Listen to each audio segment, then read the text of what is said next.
Good morning everyone. So after a long time ମୁଁ ଆସୁଛି and ମୁଁ କହନ୍ତନି ମାନେ କାଇଣ୍ଡ ଅଫ୍ ବୋଧେ ଟାଇମ୍ ଦେଖି ଦେଉଛି 4:30 ମାନେ 4:30 ହେବାକୁ ଯାଉଛି। ଆଜି 4ଟା ବେଳେ ଉଠିଲି, କଫି ବନେଇଲି, ମାନେ ନର୍ମାଲି ଉଠିକି ଏମିତି କଫି ବନେଇକି ବସିବା ପ୍ରିପାରେସନ୍ ହିଁ ମୋର କାଇଣ୍ଡ ଅଫ୍ 20 minutes ପଳେଇଲା।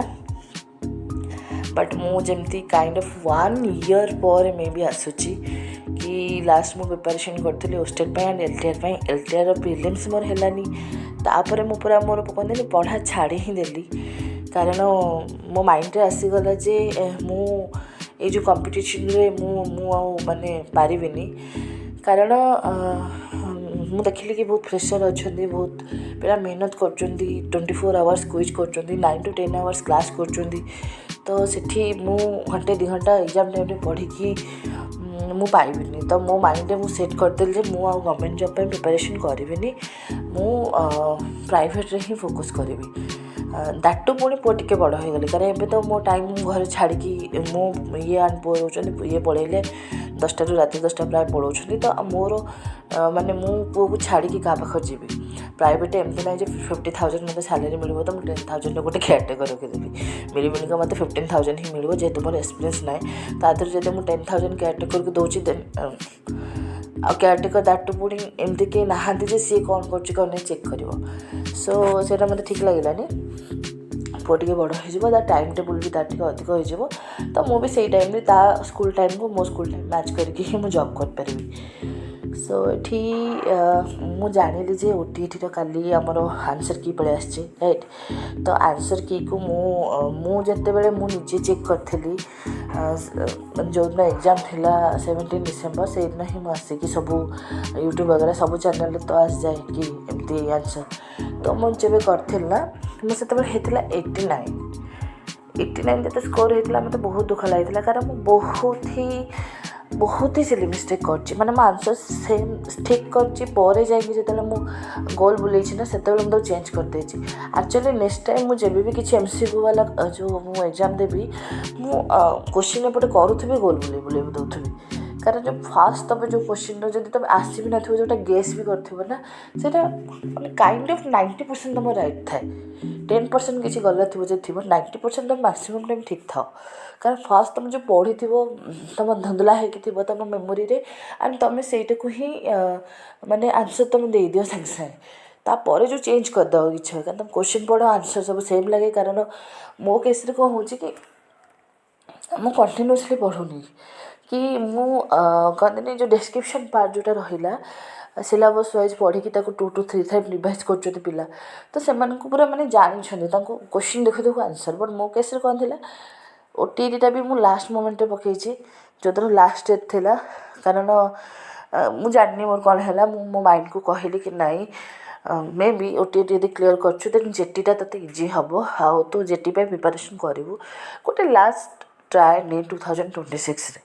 ଏକ୍ଜାମ୍ ତ 2026ରେ ହେବାକୁ ଯାଉଛି।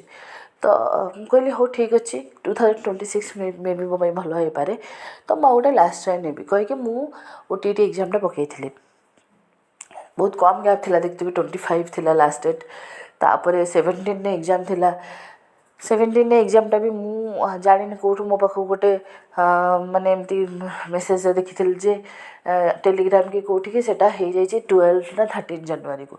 ତ ସେଇଟା ଆକ୍ଚୁଆଲି ଓଷ୍ଟେଟ୍ର ଏକ୍ଜାମ୍ ଥିଲା, କିନ୍ତୁ ମୁଁ ତାକୁ OTET ଭାବି ଦେଇଛି। କାରଣ ଓଷ୍ଟେଟ୍ ସହିତ ମୋର ଆଉ କିଛି ଇଏ ନାହିଁ। ତ ମୁଁ ସେଥିପାଇଁ ସେଠି ବି ଯେଉଁ ପ୍ରିପାରେସନ୍ ବି ବହୁତ ଢିଲାରେ କରିଥିଲି। ତ ଲାଷ୍ଟ ମୋମେଣ୍ଟରେ ମୁଁ ଯେମିତି ସାର୍ ଗୁଡ଼େ ହେଇଗଲା, ବାଙ୍ଗର ସଦା ହେଇଗଲା, ଯେଉଁ ଆମର ବିଦ୍ୟାସାଗର କ୍ଲାସେସ୍ ହେଇଗଲା, ସେମାନଙ୍କର ଯେଉଁ ସବୁ ମ୍ୟାରାଥନ୍ ରହୁଥିଲା, ୟା ଫିର୍ ଯେଉଁ କହନ୍ତିନି ଯେଉଁ ପୁରା ବଡ଼ ବଡ଼ ଯେଉଁ ସବୁ ଆଣିକି ଆସୁଥିଲେ PIQ ସେସନ୍, ଇଏ ସବୁ ସେଇଗୁଡ଼ା ହିଁ ମୁଁ ଦେଖିକି ଯାଇଥିଲି ପେଡାଲୋଜି ପାଇଁ। ପେଡାଲୋଜି ଆକ୍ଚୁଆଲି ମୋର କ'ଣ ହେଲା, ମୁଁ ଆନ୍ସର୍ ଜାଣିଛି, ମୁଁ ପୁରା ଫାଷ୍ଟ ଗେସ୍ରେ ମୁଁ ପୁରା ରାଇଟ୍ କରିଛି, ବଟ୍ ସେକେଣ୍ଡକୁ ଯାଇକି ମୁଁ ଭୁଲ୍ ଭାଲ୍ କରିଦେଇଛି। ଅଦରୱାଇଜ୍ ମୋର 28 to 29 ତ ରହିଥାନ୍ତା, ଯେମିତି ଇଜି କୋଶ୍ଚିନ୍ ଥିଲା। ଖାଲି ଏଇଟା ନୁହେଁ, ମ୍ୟାଥ୍, ଇଂଲିଶ, ଓଡ଼ିଆ, ମ୍ୟାଥ୍ ଆଉ ମାନେ ଆମ ସାଇନ୍ସ ସବୁ ବହୁତ ହି ବଢ଼ିଆ ଥିଲା। ଯେଉଁ ପ୍ରିପାରେସନ୍ କରିଥିବେ ଯେଉଁ ଛୁଆମାନେ, ସେମାନେ ତ 120 ଏଭବ୍ ହିଁ ରଖିଥିବେ, ତାଠୁ କମ୍ ତ ରଖି ହିଁ ନଥିବେ। बहुत दिन पर कथा होची तो मोर बहुत किसी कथा माने मोर इच्छा होची गपिया ପାଇଁ सो हाँ बास एति कहबी जे मो स्कोर एटी कैलकुलेट कली पुणी ठाकुर गोटे बहुत जोर से मैंने कहते डाकिकी ठाकुर आटलिस्ट आंसर की रे ओटीटी जो आंसर की मोर मैच करके टिके 90 एबव रही जाऊ ताकि मु क्वालिफाई करचे कारण पुणी आउ थे एग्जाम देवी पुणी करी तो केतेबेले कौन मूड स्विंग हो केतेबेले कौन चेंज हो जाऊँगी तापर इच्छा भी धीरे धीरे प्रैक्टिकली कहे बहुत कमी जाऊँगी टिके भी नेगेटिव हेले एलटीआर हेलानी बोली प्रिलिम्स मु पूरा ठप हो गली मुझे बहुत बढ़िया से स्टार्ट करी वीडियोज भी पकाउली आपने देखुथे किंतु मोर एलटीआर हेलानी मु पूरा स्टॉप करदेली सब तो से जोश ही रही तो मुझे से जोशटा मुझे ना भगवान मत जोशटा कर दिखाँ मु वीडियोस एगेन स्टार्ट करी मु प्रिपरेशन करी मु एगेन एक्टिव हो पढ़ारे मो चैनल सो तो खुशी खबरटा दबाक चाहूँगी हाँ मोर